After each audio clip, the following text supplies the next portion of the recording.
E realmente, em Brasília, o assunto que mais atrai as atenções é a movimentação em troca da reforma da Previdência.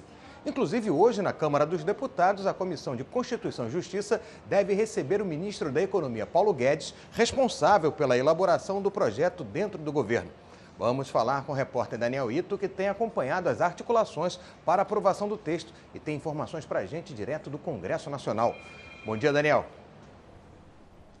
Bom dia, Marcelo. Bom dia também a você que nos assiste. Olha, hoje todas as atenções aqui na Câmara vão estar voltadas para a Comissão de Constituição e Justiça.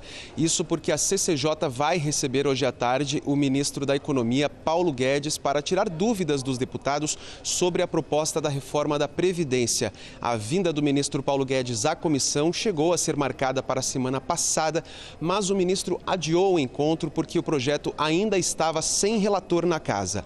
O presidente da CCJ, deputado Felipe Francischini, disse que a sessão de hoje deve ser bastante longa, isso porque pelo menos 50 deputados já se inscreveram para fazer perguntas ao ministro Paulo Guedes. Além de esclarecer pontos dessa reforma, os deputados também querem que o ministro sinalize alterações em outro projeto, que trata da previdência dos militares e também da reestruturação da carreira das forças militares. Bom, e mesmo com o presidente Jair Bolsonaro em viagem a Israel, ontem foi dia de articulação do governo em torno da proposta da reforma da Previdência. Vamos conferir os detalhes na reportagem de Mariana Jungmann.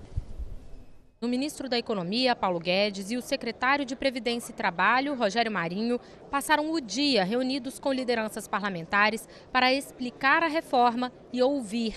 E as primeiras arestas já começam a ser aparadas. Após a reunião, o discurso foi de consenso de que os trechos da reforma que tratam de mudanças no benefício de prestação continuada e na aposentadoria rural devem mesmo ser suprimidos do texto. Acho que a maioria já tirava na CCJ o BPC e a aposentadoria rural, mas eu tenho certeza, pelo que eu ouço dos líderes dos partidos, que o BPC e a aposentadoria rural não vão sobreviver na comissão especial em hipótese nenhuma. A Câmara vai tomar essa decisão, acho que os partidos já decidiram isso na sua maioria, acho que é só uma questão de tempo. Certamente a vontade soberana do Congresso Nacional se fará ouvir e representar. Se a maioria assim entender, os itens serão suprimidos, até porque o papel do parlamento é aperfeiçoar o projeto, é apresentar propostas que de alguma forma consigam melhorar o texto que foi apresentado pelo Executivo, como sempre foi na história do parlamento.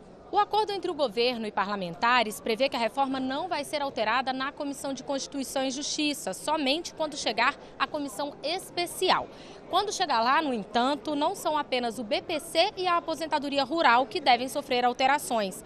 O presidente da Câmara, Rodrigo Maia, já adiantou que é muito difícil que o modelo de capitalização seja aprovado de forma equivalente para ricos e pobres. Um sistema híbrido, onde você garanta uma renda mínima até 5, 6 salários mínimos, talvez possa ser bem aceito pelo parlamento, mas ele puro, né, é muito difícil, até porque a gente sabe que a renda do brasileiro é baixa e que um brasileiro que ganha pouco ele consiga garantir o seu sustento na aposentadoria com uma capitalização com um salário muito baixo. Mas, embora a capitalização seja considerada parte fundamental da proposta do governo, para o Palácio do Planalto, a reforma está agora nas mãos do Congresso. Os nossos congressistas são as peças fundamentais, são a rainha nesse tabuleiro de xadrez para que, conduzindo de forma adequada os nossos congressistas, nós tenhamos sucesso nessa empreitada que é tão importante. Bom, e hoje a CCJ do Senado Federal se prepara para votar a PEC do orçamento impositivo, uma PEC que foi aprovada na Câmara dos Deputados na semana passada.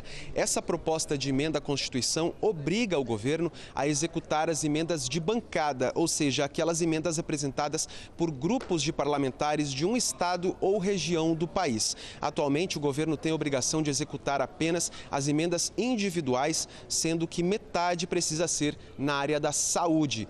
Caso a CCJ do Senado aprove a PEC, ela vai ser encaminhada para o plenário do Senado para votação em 2 turnos. Essas são as informações. Voltamos com você, Marcelo.